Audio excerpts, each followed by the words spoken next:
السلام علیکم ناظرین، میرا نام شہناز ہے۔ میری عمر 18 سال تھی جب میں نے پڑھائی چھوڑ دی تھی۔ میری فیملی ٹوٹل 4 افراد پر مشتمل ہے۔ میری امی، میں، میرا بڑا بھائی اور دادی جان۔ میرے ابو بچپن میں ہی انتقال کر کے گئے تھے۔ میری امی لوگوں کے گھروں میں کام کاج کر کے مجھے پالا تھا۔ میرے بھائی کی عمر 14 سال ہے اور میرا بھائی مڈل اسکول میں پڑھ رہا ہے۔ میرے بھائی کا نام ارسلان ہے۔ میرے بھائی دکھنے میں کافی خوبصورت اور نوجوان ہے۔ ارسلان بھائی اسکول سے واپس آ کر سموسے پکوڑے بیچنے جاتے تھے اور پارٹ ٹائم جاب کرتے تھے۔ امی ارسلان بھائی کو سموسے پکوڑے بنا کر دیتی اور ارسلان بھائی اسکول سے واپس آ کر بیچنے نکل جاتے تھے۔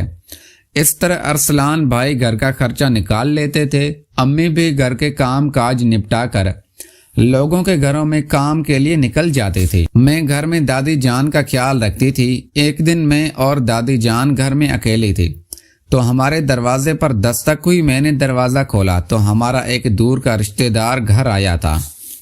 وہ مجھے بیٹی کہہ کر بلانے لگا۔ میں نے دادی جان سے پوچھا تو دادی جان کہنے لگے، یہ تمہارے ماموں لگتے ہیں اور امی کے رشتہ دار ہیں۔ میں نے بھی ان کو ماموں جان کہنا شروع کر دیا تھا۔ ان کا نام شکیل تھا۔ شکیل ماموں امی کے آنے کا انتظار کر رہے تھے کیونکہ وہ امی کو ملنے آئے تھے۔ دادی جان نے مجھے چائے بنانے کے لیے کہا تو شکیل ماموں دادی جان کے پاس بیٹھ گئے اور باتیں کرنے لگے تھے۔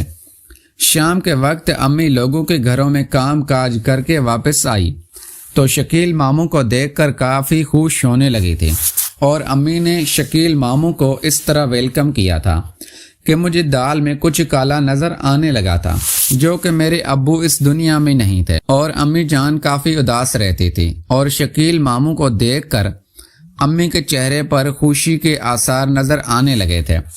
مجھے تب ہی دال میں کچھ کالا نظر آنے لگا تھا۔ شام کے وقت امی نے ماموں شکیل کے لیے اچھے کھانے بنائے اور ہم اکٹھے مل کر کھانا کھانے لگے تھے۔ امی ماموں شکیل سے ہنس ہنس کر باتیں کر رہی تھی اور ان کے گھر بار کے بارے میں پوچھ رہی تھی۔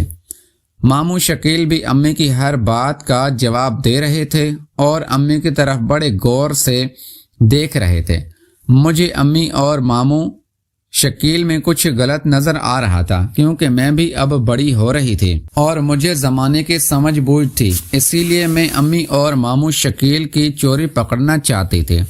مجھے امی کے کردار پر شک ہونے لگا تھا کیونکہ میں نے ماموں شکیل کو کبھی بھی نہیں دیکھا تھا۔ ابو کے زندہ ہوتے بھی ماموں شکیل ہمارے پاس نہیں آتے تھے، البتہ امی 1-2 دن کے لیے کہیں چلی جاتی تھی اور ہمیں نہیں بتاتی تھی۔ شاید وہ ماموں شکیل کے پاس ہی جاتی ہیں، لیکن آج کی رات میں ماموں شکیل اور امی کی حرکات کو دیکھنا چاہتے تھے، اسی لیے میں نے آج سونے کا پروگرام بنایا تھا اور میں جلدی ہی اپنے کمرے میں چلی گئی تھی۔ ہمارے کمرے الگ الگ تھے۔ ماموں شکیل اور امی کا کمرہ ساتھ ہی تھا۔ میرا کمرہ اوپر والے پورشن میں تھا اور امی نیچے سوتی تھی، اسی لیے امی بھی ماموں شکیل کا کمرہ نیچے ہی لگا دیا تھا۔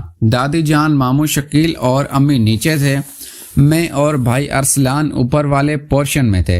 رات کے تقریباً 12 بجے میں نیچے پانی پینے گئی تو امی کے کمرے سے عجیب طرح کی آوازیں سنی۔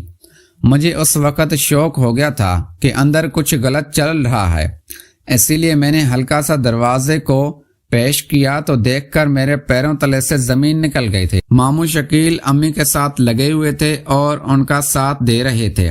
یہ دیکھ کر مجھے بھی کافی جوش آنے لگا تھا اور میں ماموں شکیل کو ایسی حالت میں دیکھ کر ان پر فدا ہونے لگی تھی، لیکن میں مجبور تھی کیونکہ امی ماموں شکیل پر عاشق تھی اور ان کا، اس لیے ماموں شکیل کبھی بھی میرے اوپر دھیان نہیں دے سکتے تھے۔ میں نے ماموں شکیل اور امی کا کھیل کچھ دیر دیکھا اور پھر اپنے کمرے میں جا کر سو گئی تھی، لیکن مجھے چین نہیں آ رہا تھا۔ اگر صبح امی لوگوں کے گھروں میں کام کرنے چلی گئی تھی اور بھائی ارسلان اپنے اسکول کے لیے چلے گئے تھے، تب میں ماموں شکیل کے پاس آ گئی اور ان کو کافی دھمکیاں دینے لگی کہ میں نے رات آپ کو اور امی کو دیکھ لیا تھا۔ ماموں خالد شکیل کافی خوفزدہ ہو گئے تھے، لیکن وہ مجھ سے کہنے لگے تھے، تم کیا چاہتی ہو؟ میں نے بھی کہا کہ میں بھی امی کی طرح آپ سے کبڈی کھیلنا چاہتی ہوں۔ ماموں شکیل یہ سنتے ہی خوش ہو گئے تھے اور انہوں نے میرے ساتھ امی والا کبڈی کھیلا تھا۔ مجھے بھی سکون کافی آیا تھا اور ماموں شکیل کے ساتھ راضی ہو گئے۔ اب 4-5 دن ماموں شکیل ہمارے پاس رہے تھے اور وہ میرے اور امی کے ساتھ کبڈی کھیل لیتے تھے۔ ماموں شکیل رات کو امی کے نپٹاتے اور دن کو میرے ساتھ موج مستی کرتے تھے۔ 4-5 دن کے بعد ماموں شکیل واپس چلے گئے تھے اور مجھے ان کی کافی یاد آتی تھی۔ اب امی بھی نارمل ہو گئی تھی اور میں بھی اپنے کام کاج میں مصروف ہو گئی تھی۔ پیارے دوستو، ویڈیو پسند آئی ہے تو ویڈیو کو شیئر کرنا مت بھولیے گا۔